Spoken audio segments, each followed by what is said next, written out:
الرحيم أرأيت الذي يكذب بالدين فذلك الذي يدعو اليتيم ولا يحض على طعام المسكين صدق الله العظيم. منبر پر تشریف فرما نجوم ہدایت آسمان ہدایت کے ماہتاب و آفتاب نجوم سما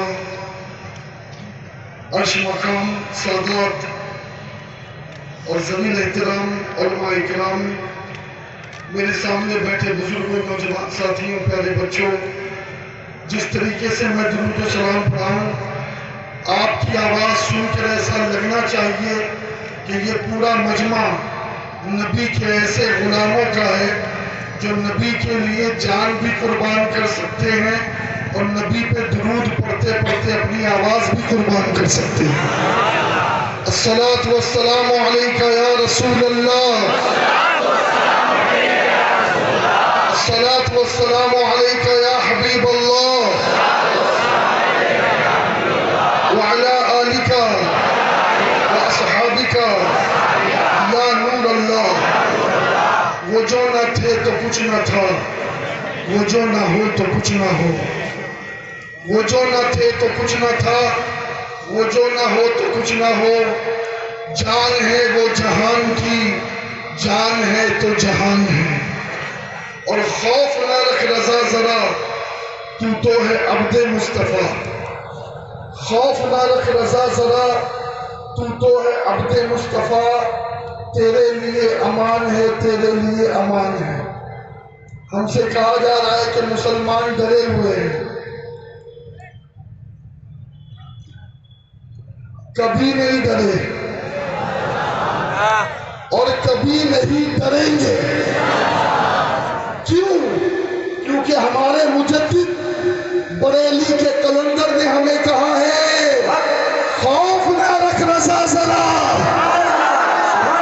ہمیں ذرا بھی خوف نہیں، ذرا، اللہ کی قسم ذرا بھی نہیں ڈرتے، کسی سے نہیں ڈرتے، اللہ کے سوا کسی سے نہیں ڈرتے۔ دنیا اپنا ڈر اپنے پاس رکھے، اپنے پاس رکھے۔ ہمارے کلندر نے کہہ دیا خوف نہ رکھ رضا ذرا، ذرا، کیونکہ تو ہے عبد مصطفیٰ۔ بس ضرورت اس بات کی ہے کہ یہاں جتنے بھی ہیں وہ سب نبی کے غلام بن جائے۔ خوف اس کے لیے ہے جو کسی اور کا غلام ہے، خوف اس کے لیے ہے جو کسی اور کا غلام ہے۔ اور سنو، ہم یہاں کتنے موجود ہیں، نہ میں کسی کا غلام ہوں نہ آپ کسی کے غلام ہیں، اس لیے کہ میرے نبی اس دنیا میں آئے تو غلامی سے لوگوں کو آزاد کرنے کے لیے آئے۔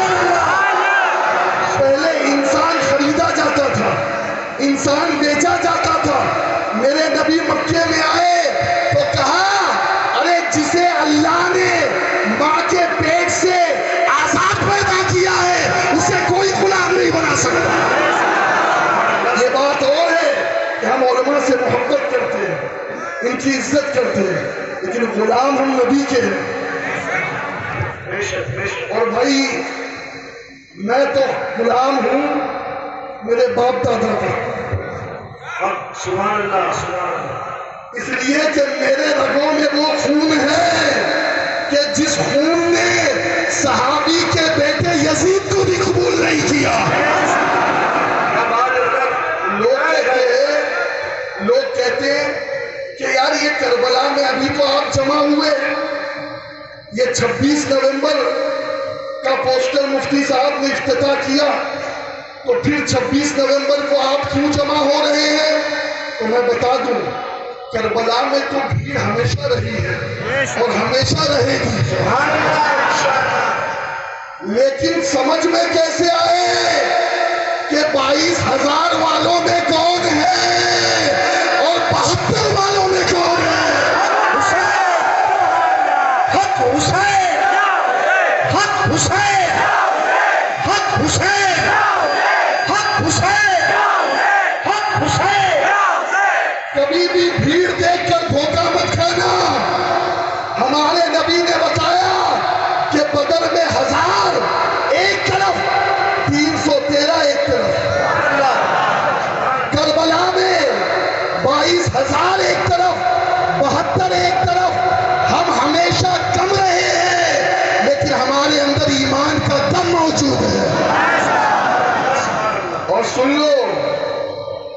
یہ جتنی مسجدوں میں تم نے میلاد بند کروائے ہیں نا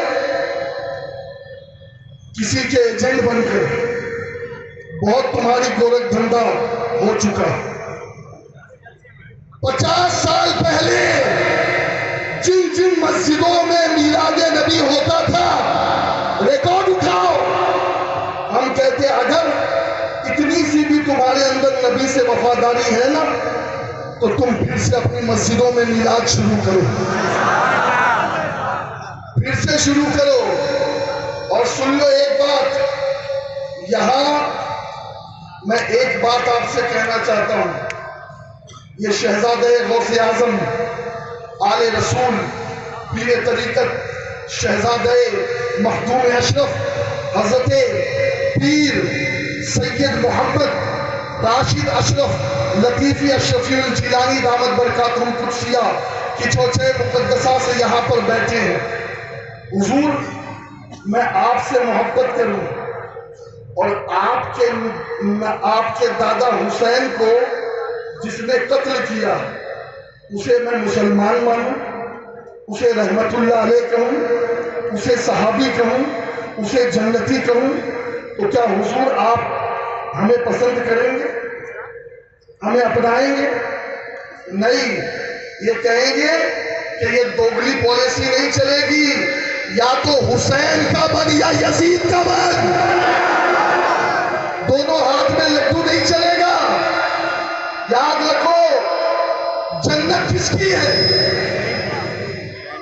اگر نہیں معلوم ہے تو آج سن لو۔ سبحان اللہ۔ میرے نبی نے کہا اس پوری جنت کے 2 سردار ہیں، ایک سردار کا نام حسن ہے اور ایک کا حسین۔ ارے جس جنت میں حسین ہے یزید کی مجال ہے کہ اس میں آ سکے؟ نہ یزید آئے گا اور نہ یزید کو حق پر کہنے والے اس جنت میں داخل ہو سکتے ہیں۔ اور ایک چیز سن لو، ہم فرقے واریت کی بات نہیں کرتے، ہم کہتے ہیں اپنے اندر پیورٹی پیدا کرو، پیورٹی پیدا کرو۔ اگر حسینی ہو تو جب بھی کسی مسجد میں جاؤ تو چیک کر لو کہیں امام یزید کا وفادار ہے یا حسین کا وفادار ہے۔ اور اگر آپ کا دل گوارا کرتا ہے کہ یزید کے وفادار کے پیچھے نماز پڑھو تو یہ دنیا ہے، 30-40 سال بعد سب ختم ہے، لیکن بتاؤ قبر میں کیا ہوگا؟ قبر میں تو شفاعت کرنے آمنہ کے لال آنے والے ہیں، جنت میں تو فاطمہ کے لال ہے جو جنت کے سردار ہے۔ تو ان سے وفاداری کرو۔ اور سن لو بھائی، یہ میلاد ایسی چیز ہے کہ ابھی دنیا آقا علیہ الصلوۃ والتسلیم کے میلاد کو شرک بدعت کہتے کہتے تھک گئی، لیکن آج تک نبی کی میلاد کو روک نہیں سکی، آج تک نہیں روک سکی۔ اور یاد رکھو، بس ایک روایت پڑھ کے بات ختم کر رہا ہوں۔ حضرت عباس اپنے گھر میں بیٹھے بچوں کو لے کر باتیں کر رہے ہیں، اور کیا باتیں کر رہے ہیں؟ وہ واقعات پڑھ رہے ہیں جو میرے نبی کی ولادت کے وقت کے ہیں۔ آقا تشریف لے آئے، آقا نے کہا عباس یہ بچوں کو جمع کر کے کیا کر رہے ہو، کیا پڑھ رہے ہو؟ تو حضرت عباس حضور کے چچا عرض کرتے ہیں یا رسول اللہ چچا ہے لیکن بھتیجا نہیں کہتے، آج کس منہ سے یہ ظالم بھائی کہتے ہیں؟ کہا یا رسول اللہ بس آپ کے معجزے بیان کر رہے ہیں، آپ کی ولادت کے وقت کے واقعات بیان کر رہے ہیں۔ میرے نبی نے فرمایا حلت لہو شفاعتی، تم سب پر میری شفاعت واجب ہو گئی۔ گھر گھر میلاد کرو، مسجد مسجد میلاد کی محفل سجاؤ، گلی گلی میلاد کی محفل سجاؤ، نگر نگر میلاد، اس لیے کہ میلاد سے کیا ملتا ہے؟ میلاد سے مصطفیٰ کی شفاعت ملتی ہے، سرکار کی آمد، حضور کی آمد، پرنور کی آمد۔ اور دوستو ایک میسج، حضور کیوں آئے؟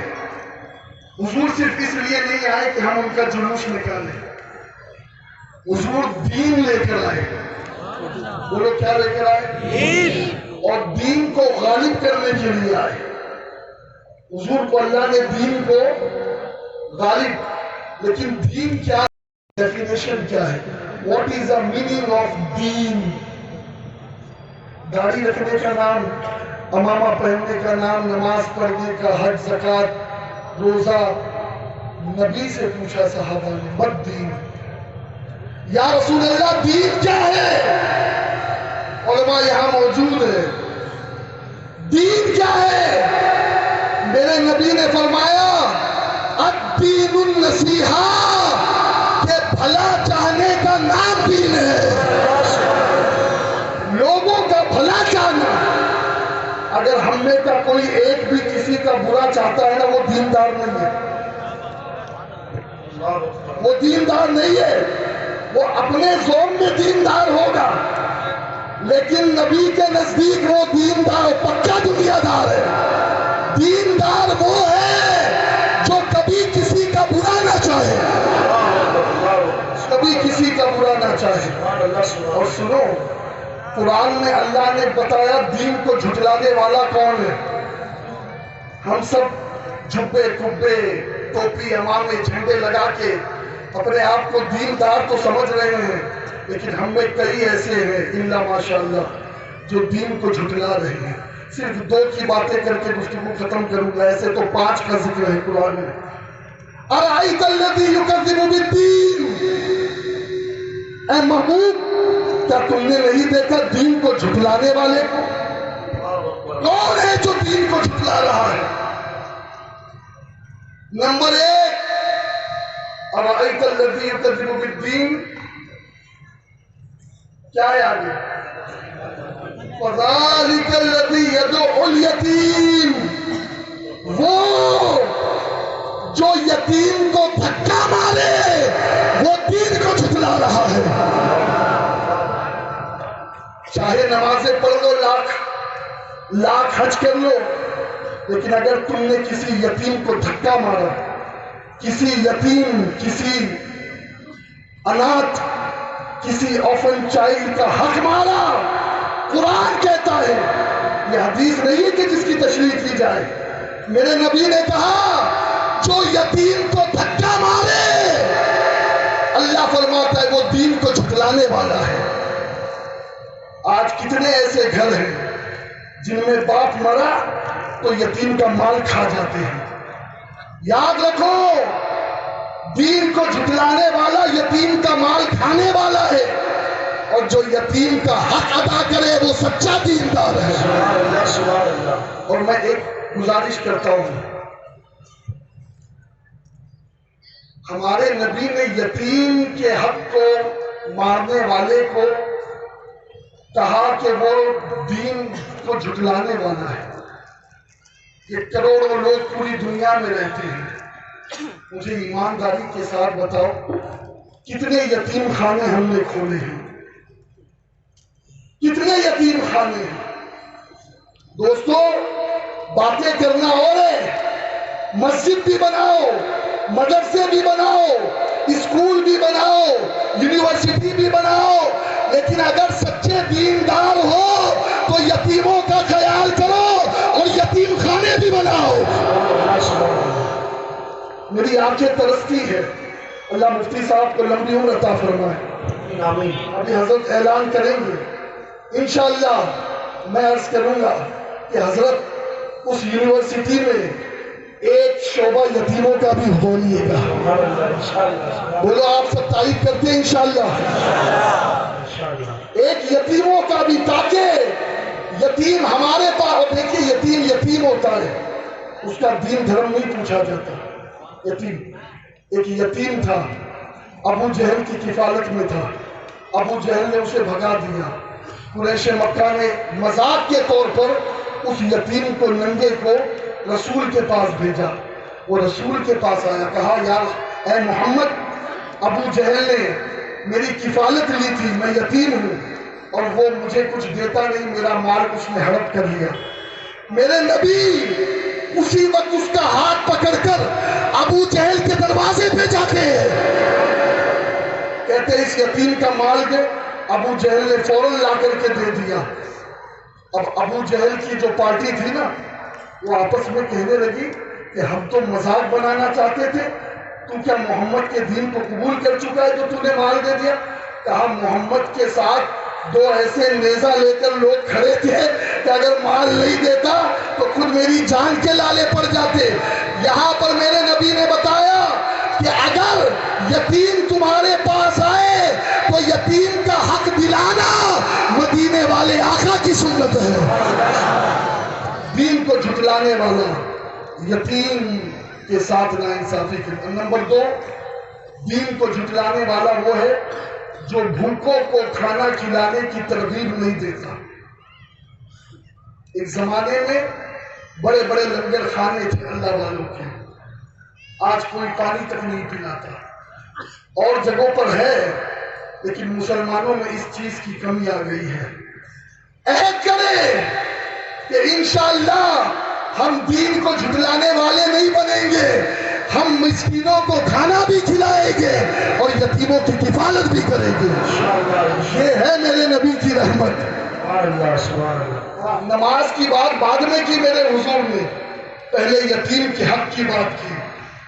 جسے دنیا میں کوئی گلے نہیں لگاتا, میرا رسول اسے گلے لگاتا ہے. اور بس اخیر میں آپ سے ایک وعدہ لے کے بات ختم. واپس کب یہاں جمع ہوں گے؟ 26 تاریخ کو. آواز نہیں آئی. 26 نومبر. اور ایک مرتبہ بلند آواز سے, کون سی تاریخ؟ 26 آپ تو جانتے ہو بھائی, ہم سنی کو کوئی کنٹری فنڈ نہیں دیتی, ہم غریب لوگ ہیں, کوئی کنٹری ہمیں فنڈ نہیں دیتی, ہم صوفی لوگ ہیں. ہم اجتماع بھی کرتے ہیں تو آپ ہی لوگوں کے چندے سے کرتے ہیں.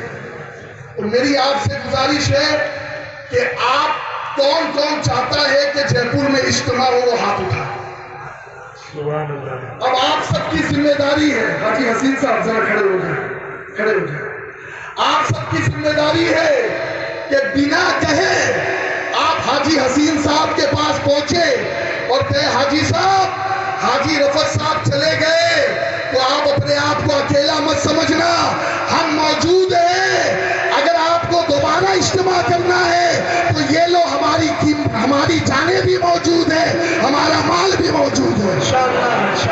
حاجی رفعت صاحب کی تمنا تھی, یہی انہوں نے اعلان کیا تھا کہ یہاں غریب نواز کے قرب کی وجہ سے انٹرنیشنل اجتماع ہونا چاہیے. کہا تھا نا حاجی رفعت صاحب نے, کتنے لوگ گواہ اس بات کے, کہا تھا نا.